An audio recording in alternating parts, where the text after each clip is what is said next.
вообще много. Тунька красивая. Ну, естественно, Байкал. Но мне Байкал нравится со стороны Баргузинской. Вот. Та часть. Максим, когда вот туда едешь. Очень красивая. Наверное, когда дорогу построить, там будет просто не протиснуться. С одной стороны, кажется, скорее бы дорогу построили, а с другой стороны, думаешь, хоть бы не строили, что ли.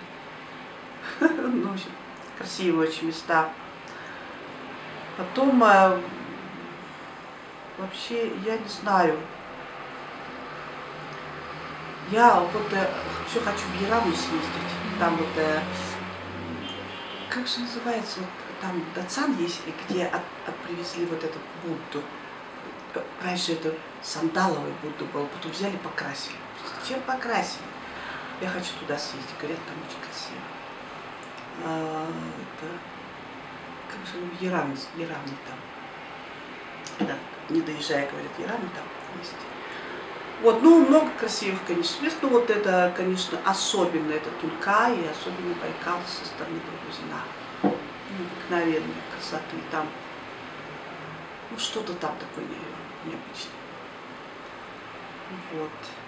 А Тунька это просто, вот, когда подъезжаешь, и когда вот так долго не смотришь, там, предположим, все, дорога, потом раз, поворачивается направо дорога к Аршану.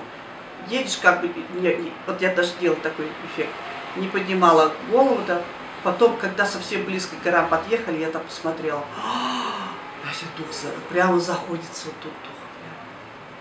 А мы однажды подъезжали, когда была жуткая гроза, такая гром, молния, тучи черные, и вдруг, значит, в блеске таком разряде молнии, да, эти горы такие темные, ой, вообще необыкновенное зрелище. Я так-то на камеру записывалась, никак не могу. Вот у меня провод вот сейчас куда-то исчез.